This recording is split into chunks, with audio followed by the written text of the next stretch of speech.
Well, good morning, everyone. And I think, after that enthralling music session, um, it just kind of sets the tone to, talk about some of the things that I want to touch on.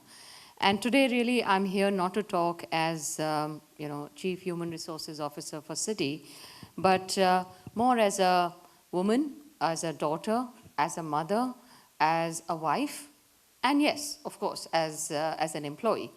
And I just, I want to share my hopes, my fears, my successes, and my failures through the journey that I have traversed in the corporate world, and a significant bit of it.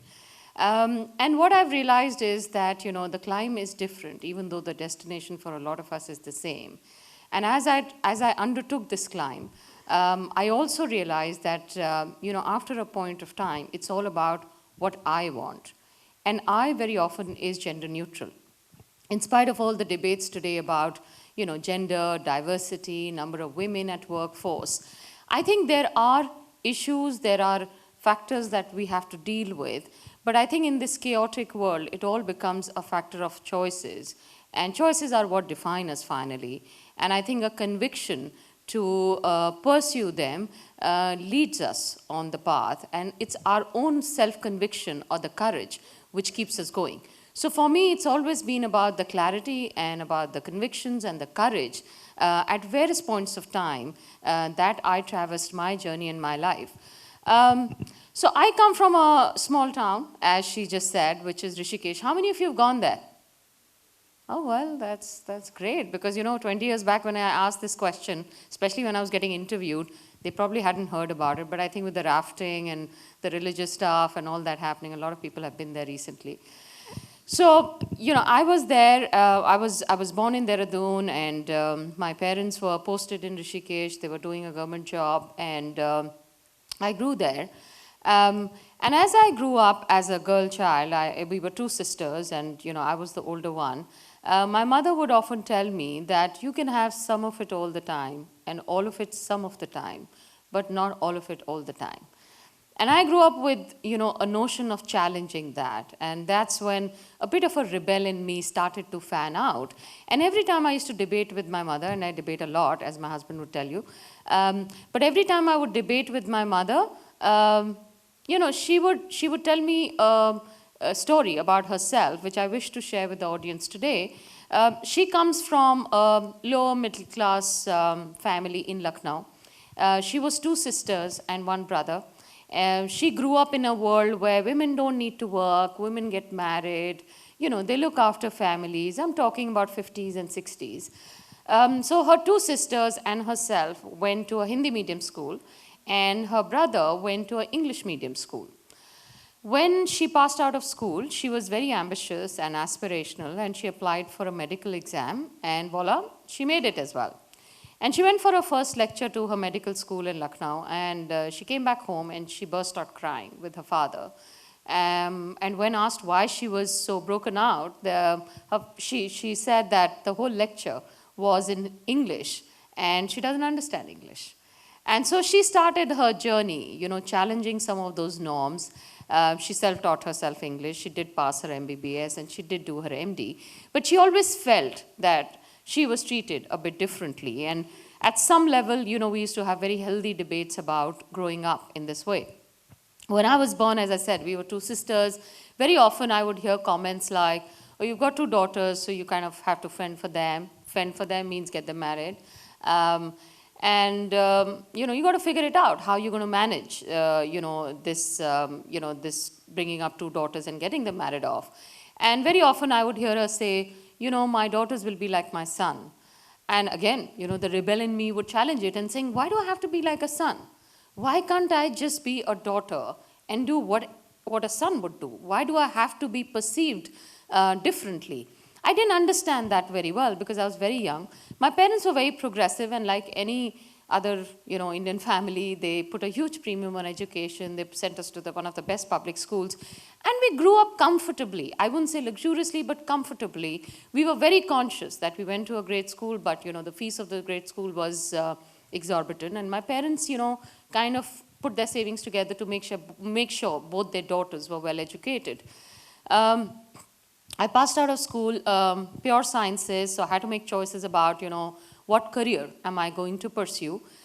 At some stage, and I'm sure you've all experienced, your near and dear have an influence about what you're going to pursue. And more so in India. I find that everybody has a view about what their children are going to do. So did my parents. And at some level, my mother always wanted either me or my sister to become a doctor. Me being the older one, had felt the expectation to carry that legacy forward. So I took the medical exam, not sure whether I wanted to do it, but I took it nevertheless. Unfortunately, I also made it. And that too, to the same school which she went to. So willy-nilly, I had no choice. I went to the school and, in 6 months' time, when you like something or you don't like something. So as much as I thought, I studied very hard and all of that stuff, but I knew this wasn't my calling. And it was a very, very tough, awakening, I would say. Because given the way, the social pressures are and the family pressures are, I came back home in the Diwali break, this is 89, and told my parents that I don't think I want to pursue medicine, having been there for, 4 to 5 months.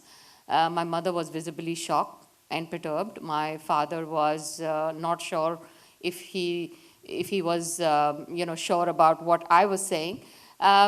Having said that, I somewhere try to convince them by saying, even if I pursue this degree, I will fail because I'm really not, my heart's not into it. And even if I pass, I'll be such a bad doctor that nobody will anyway visit me. So what is the point of doing this? So they couldn't really understand why I would want to give up, a profession like medicine, which is well regarded and well looked upon, and review an alternate in any which way. So the next question was, so what do you want to do? And I said, well, I don't know. And now, you can imagine that cannot be a very comforting answer for parents who are, very ambitious that, their children should do something more professional. And I said, no, I've got to figure it out. I think somewhere back of their mind, they'd given up and they said, chalo, 3 saal mein we'll get her married off. But I was determined to figure out what I wanted to do. And I did a bit of diligence with my friends. I had only so much information. Unlike today, internet was not that prevalent. You didn't have, educational libraries. You didn't have so many career counselors. And I narrowed down on psychology. I think that was the second shocker for my mother. So from pure sciences to psychology, I mean, what is wrong with this child? Anyway, so, I had set my mind on psychology and, you can imagine, in December, I went to DU, begging for an admission and a hostel in Delhi, because without which my parents wouldn't let me come here. Willy-nilly, after trying a lot, and I think where there's a will, there's a way, and the universe kind of conjures to make things happen for you, I landed myself in admission and, the hostel. And I fell in love with the subject, and I decided to make a profession out of it. So much so I decided I'll go to the US and I'll, pursue a degree in this. I will do MSW. So I was all for psychology. And this is what happens when we are evolving our choices. And I think there was a professor of mine who kind of, probably knew me better than I knew myself. And she'd become a mentor. And as I was in my 3rd year, she kind of, slowly guided me and saying, why don't you think about management? And, funnily enough, in our family, nobody ever pursues what their parents have done. So I didn't do medicine. I'm sure my children will never do management. So I said, management, it was very new and it was upcoming and it was yet taking roots in India. And she said, yeah, you like psychology. But I said, management's all about finance and balance sheet. I'm not sure it ticks me. And she said, look, there's a lot of people dimension to any management. So, goaded by her, I took my exams and I got a few calls from the IIMs, FMS and XLRI, and I made my choice because I really wanted to pursue psychology. So I chose HR. So HR, again, was a very, very, I would say a choice, not a matter of accident. And when you make optional choices which come from the heart, success doesn't remain an accident. It's something which comes more naturally because you've chosen your path and you're at it. I did my management and like many other women, I went into that stage of life where, I was looking forward to getting married and starting a family. And I found my husband in management school, but it was it was another conflict which we had to face because he passed out and he joined Unilever, I passed out and I joined P&G. So as you can imagine, we had a marital, strife about whether we use Ariel or we use Surf Excel at home, or which soap we should use. We were both very passionate about our companies. And I think many women go through these strifes and these choices about what career they should take and which company they should work and which location they should work. And I call these crossroads, and I call these crossroads 3 crossroads, which any woman has to face, which is choices of mobility, whether it's the company or the location. And I was faced with that. That's the first crossroad. And at that point of time, he and I both decided that we'll both be in the market. I mean, funnily enough, he's not around, so I can say that. Maybe I was more employable, so, I got a job earlier in the market, and I moved on to city. But it never struck me that I should just give up my career and just follow him wherever he was posted, or, just make it work or make ends meet, because it was not about a job. It was about a career. I had invested in myself, and I wanted to make something out of myself and, make a brand that's a legacy which my children would feel proud of. So I joined a job in city, and from there on, our life became a little more turbulent because I was posted in Delhi and he was posted in Pune. And my mother couldn't really understand, neither could his mother understand that why were we living in 2 cities after just getting married. But that was the first start to our 2-city or 2-country married life. And as we moved through Singapore, New York, London, and back to Delhi or Bombay, we've always managed our career in this way. So there were times, and I'll just narrate a quick incident where we were in London and he got a new offer and he wanted to come to India. I had just got promoted midst of the financial crisis. I was heading HR for corporate and investment bank. Tough times, but I was fully committed in terms of what I was doing. So I didn't want to come back.